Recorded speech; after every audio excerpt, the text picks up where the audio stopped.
Bonjour. Il était temps que je vous présente en détail l'unique console de jeux vidéo de chez Apple, qui se nomme la Pipine. Tenez-vous bien, j'avais acheté celle-ci l'année dernière, lors de la Galaxy 2017. En effet, il était temps que je vous la présente en détail. Je ne pouvais pas vous faire ceci lors de la vidéo unboxing déballage de cette console. Si vous ne l'avez toujours pas vue, je vous recommande fortement de la checker avant de continuer cette vidéo, puisqu'il me manquait un convertisseur voltage. On n'est pas sur le même voltage pour les anciennes consoles Jap par rapport à nos prises européennes. Il y a moitié moins de volts sur les consoles Jap. Si par malheur je branchais directement cette console Jap sur une prise française, c'était à coup sûr, je la crame de l'intérieur. Et au vu du prix mis dans cette console, je n'avais pas du tout envie de la cramer comme un gros teubé. Et maintenant que j'ai pu récupérer un convertisseur, je vais pouvoir avec sérénité et prudence brancher cette fameuse Pipine. Et je suis assez sceptique sur la qualité de cette console, puisque je vous rappelle que celle-ci a fait un énorme four. Elle a dû se vendre à presque 60 000 unités dans le monde, elle n'est jamais sortie en France, et en plus elle était ultra chère. 600 balles par rapport à la PS1 et à la N64, c'était un prix beaucoup trop haut. Puisque si vous avez bien compris, cette console est sortie en même temps, enfin pas vraiment en même temps, mais lors de la génération PS1, Saturn et N64. On va brancher tout ceci, et en avant pour très certainement un carnage vidéoludique. C'est toujours en bordel chez moi. Je vous épargne les détails de branchement. J'ai déjà branché le câble RCA sur la téloche et ainsi que la manette. La console est installée juste devant. Je n'ai plus qu'à brancher la prise électrique Jap sur le convertisseur. Attention aux petits détails qui peuvent flasher votre console. D'après la boîte du convertisseur, il faut toujours brancher l'appareil 120 volts au convertisseur avant de brancher le convertisseur sur la prise de secteur. Donc faites très attention sur l'ordre de fonctionnement. Donc on va déjà brancher ça là-dessus, hop, et après on branche le convertisseur sur, bon dans mon cas c'est une rallonge, et on va pouvoir, si tout va bien, allumer ceci. Je sais pas, mais j'ai pas encore allumé précédemment la console. J'espère qu'il n'y aura pas de soucis. Oups, j'avais oublié de vous dire quelque chose qui n'a rien à voir avec cette vidéo. À partir de maintenant, je vais tenter tous les soirs vous proposer un live sur ma chaîne Twitch qui se nomme Kirby54. Et je vais tenter de conserver des horaires fixes. Et ce soir, et quel que soit le jour de cette semaine, il y aura un live qui va peut-être durer entre 1h, 1h30, voire 2h, à partir de 21h. J'espère que vous serez là ce soir. Autre point indispensable pour pouvoir bien tester cette Pipine, il nous faut un jeu adéquat. Malheureusement, les jeux Pipine, ça ne court pas les rues, et surtout, il n'existe pas de jeu en français, car cette console n'est jamais sortie en France.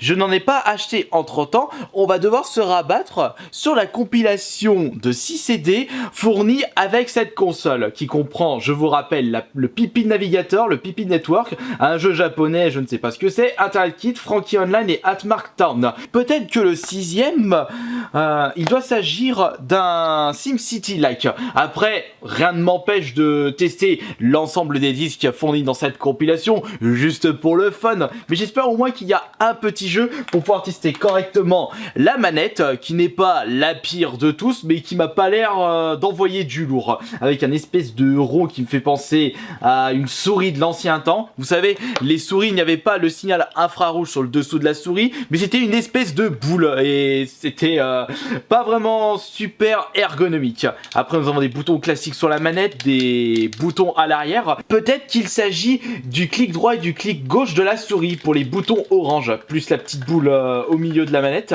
Peut-être que c'est en fait une combinaison manette PS1 et souris de l'ancien temps. La Pipine est sortie en 1995 et à cette époque-là, sur le marché des PC, on était au Windows 95 et à cette époque-là, je jouais à Heroes Might and Magic 2. Ça remonte à très longtemps. Et pour les PC de chez Apple, c'était les fameux Macintosh. J'en avais trouvé un en vide-grenier, malheureusement il ne marchait pas, il sentait le cramer. Il n'y avait pas de vidéo test dédié à cette grosse machine, puisque ça servait à rien que je vous présente un truc qui ne marche pas. Mais j'espère que cette console fonctionne parfaitement. Ah, le moment de vérité est arrivé. J'ai peur, j'ai peur. J'espère que je n'ai pas fait de boulette. Avant de mettre un CD à l'intérieur, on va tout de même brancher la console. Attention, attention. 3, 2, 1.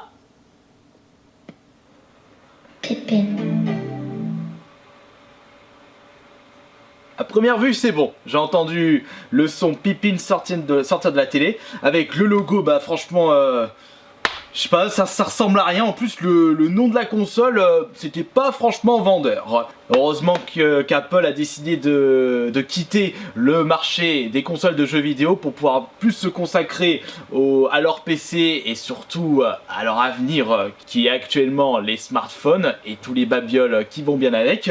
Apple a tout de même révolutionné le marché des téléphones. C'est pour cela qu'ils font partie des GAFA et que leur entreprise pèse plus de 1000 milliards de dollars. Le dessin veut tout dire, il faut que je mette un CD dans la console.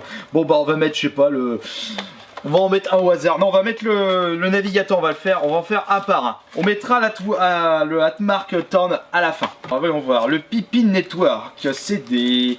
On ouvre ça. La console, je vais pas dire qu'elle chauffe, mais elle fait quand même pas mal de boucan. Le lecteur fonctionne parfaitement. La combinaison d'un PC et d'une console de jeux vidéo avant l'heure. Vas-y, démarre.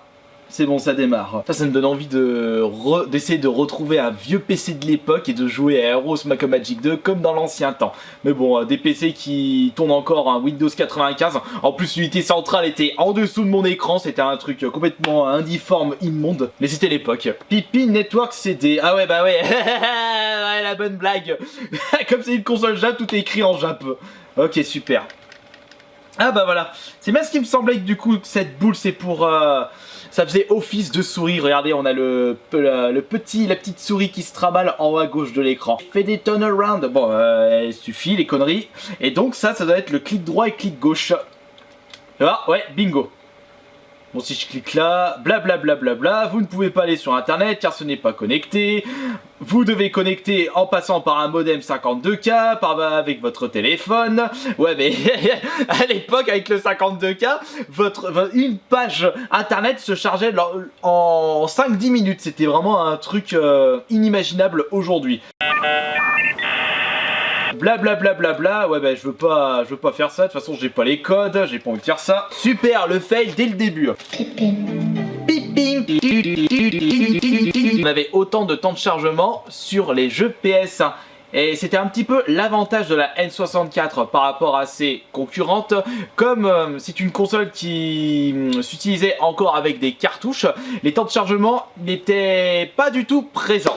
Alors que sur PS1, Saturn, mais c'était surtout la PS1 qui m'avait choqué. Certains jeux c'était immonde tellement les temps de chargement étaient affreux, comme Civilization 2. Bon là j'espère que cette fois-ci c'est un jeu. Ah oui. Un jeu entre guillemets. On a plutôt le droit à l'application Word, Paint, Mail Setup. Allez, Paint, on va dessiner un petit truc. Allez, dessinons un petit Kirby. Non, je veux pas le clavier. En plus, c'est un clavier Jap. Mais dégage-moi ça. Voilà, mais je suis paumé, mais ça sert à rien de faire ça. Testons un vrai jeu pour la Pippin. Frankie Online. Je sais pas, mais je le sens mal, puisque au vu du titre, je suis sûr qu'on est obligé de jouer à ça en ligne. Ah, il y avait personne qui pouvait jouer en ligne en 1995, c'était trop en avance sur son temps. La démocratisation des jeux en ligne, ça s'est fait grâce à la première Xbox. Et encore à l'époque, il n'y avait pas beaucoup de joueurs qui jouaient en ligne, mais il y en avait tout de même un peu plus que sur la Dreamcast et la Pippin. Mais on a vraiment eu l'apogée, l'âge d'or des jeux en ligne avec la génération suivante, c'est-à-dire la PS3, la Xbox 360. Alors là, ces deux consoles ont tout cartonné. Mais et tout est écrit en japonais. Allez, mais je veux jouer, moi, je veux pas marquer mes services en ligne. Allez, bordel. Pippin Development, information, mais je m'en branle de tout ça. Mais allez, pin blablabla, no comprendo the Japanese. Frankie send message 2. Mais c'est une compilation de gros fails.